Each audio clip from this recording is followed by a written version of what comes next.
নমস্কাৰ সকলোকে মৰম জনাই আজিৰ ভিডিঅ'টো আৰম্ভ কৰিছোঁ।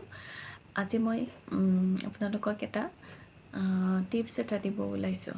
টিপছ মানে এইটো সকলোৱে আজিকালি জানে, যিহেতু কালি 1 তাৰিখ, আজি মই ভিডিঅ'টো বনাইছোঁ 31 তাৰিখে, আৰু মই আজি দিব ওলাইছোঁ এই ডালচেনিৰ ওপৰত। আজিকালি হয়তো বহুতেও জানে, ডালচেনি আমি অকল খোৱাৰ কাৰণেই নহয়, আমি আধ্যাত্মিক ফালৰ পৰাও আমি ব্যৱহাৰ কৰোঁ ডালচেনিটোৰ।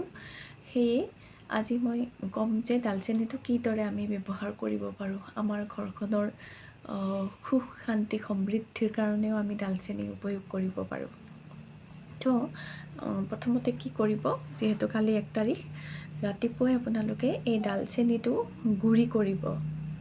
হয়, ডালচেনিটো ঘৰতে গুড়ি কৰিব, কাৰণ ঘৰত কিয় কৈছোঁ মই, ডালচেনিৰ যিহেতু পিয়ৰ আহে, এনেকুৱা ষ্টিক টাইপৰ আহে, চ' ডালচেনিটো গুড়ি কৰি ৰাতিপুৱাই আপোনালোকে চাকি বন্তি দিয়াৰ সময়তে হওক, ৰাতিপুৱাৰ ভাগতে হওক, ডালচেনিটো গুড়ি কৰি ল'ব। আৰু মেইন এণ্ট্ৰেঞ্চত বাহিৰত গৈ আপোনালোকে ডালচেনিটো হাতত গুড়িখিনি ল'ব, লৈ পেলাই এনেকৈ ফু মাৰি দিব। তাৰে আগতে ক'ব যে মোৰ ঘৰখন বহুত সুখ শান্তি সমৃদ্ধিৰে পৰিপূৰ্ণ, মোৰ ঘৰখনত সুখ শান্তি সমৃদ্ধিৰে ভৰি পৰিছে, মোৰ ঘৰখনত ধন টকা পইচা সকলো আহিছে, মোৰ ঘৰখনত মা লক্ষ্মীৰ বাস হৈছে, এইখিনি কৈ ফুক মাৰি দিব।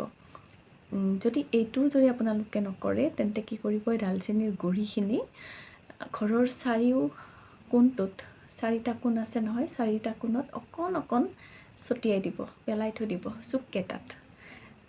এইটো কৰিবচোন আপোনালোকে সদায় 1 তাৰিখে কৰিব, প্ৰত্যেক মাহৰ 1 তাৰিখে কৰিব আৰু জনাব।